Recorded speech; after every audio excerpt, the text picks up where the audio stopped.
Oh, all right. Just a simple classification. Usually, if there's some sort of damaged or deteriorated tissue, joint, bone, cartilage, or tissue that is not just injured but damaged, that's something that you would want to consider using a regenerative medicine treatment on.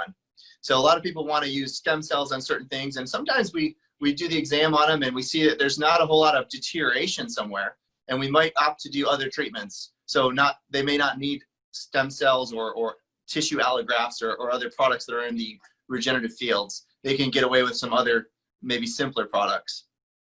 Okay, and what would you say the biggest, I've actually heard from a lot of people, they talk about surgery versus stem cell. Of course, for me, I don't really want to be cut up and be in pain. I'd rather go for the stem cell, but how would you?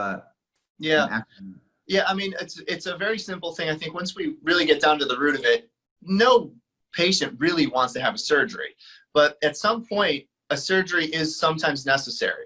So we do make that distinction very clear. And when I do an assessment of a joint and I see that the actual cortical bone is damaged, the bone is actually deteriorated really badly, if I see it to that point, typically they're inevitably going to have a surgery, like a hip replacement or a knee replacement. I really think that if we use our discretion in regenerative medicine and just treat those cases that are going to do very well, it'll go a lot further for us in the future. We don't want to take bad cases for regenerative medicine. And if they're just going to end up in surgery anyway, we need to either be very clear with the patient on their outcomes. Managing their expectations is very important. There's some other issues that develop with that, but that's pretty much the most part. Now, I know for regenerative medicine purposes or stem cells, I had a situation where I had a rotator tear in my shoulder and a labral tear. Of course, probably from picking up 3 million patients over the last, I guess it's been now 16, 17 years that I've been treating patients. What happened was for 5 years, I had a constant rotator injury, and it was kind of hot and cold, on and off. It would hurt, it would be all right, it would hurt, it would be all right, and I just lived with it, and I was stubborn like most of us. I think I'm probably the worst patient on the planet. I didn't like needles, I don't like doctors, I didn't want to deal with anything. So I went on a snowmobiling trip, and I finished tearing the rest of the shoulder, and I ripped the labrum. And then I was at the point where I couldn't move my arm to do anything. I couldn't pick up a glass of water. I was finding myself holding my arm on the steering wheel like this just to get home with my other arm. Yeah, so it was really bad, and I knew that my Monday morning was going to go terrible if I didn't, do something. So that's kind of what got me into this field. Was I ended up seeing a doctor in another city from mine who they were just getting into this process. This was a couple years ago, so we're just getting into this stem cell and regenerative products, and I didn't have the ability in my life to have the downtime that a shoulder surgery would have put me through. For my practice, my family, my lifestyle. I mean, if there was any way for me to not have to do the downtime, I needed to do it. I had to explore it. So that's what brought me there in the first place. And that's what I think it resonates with a lot of people. They just say, hey, look, I don't want the downtime.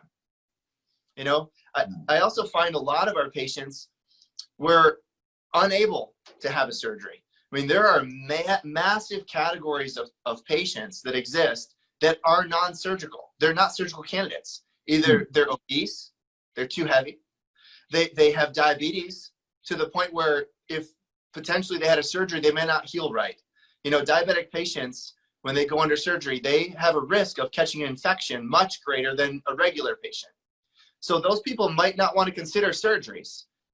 People with COPD, people with breathing problems, a lot of our elderly, and I'm in a retirement city now, so I see a lot of older retired people, but they're all, for the most part, active people. They just have a couple health issues that showed up that they didn't plan for. So if you've got oxygen or you have a hard time breathing, you can't have a surgery because you very well may be high risk for never waking up again. Wow. Okay.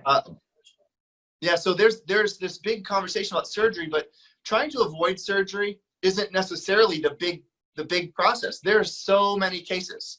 The elderly are super seniors.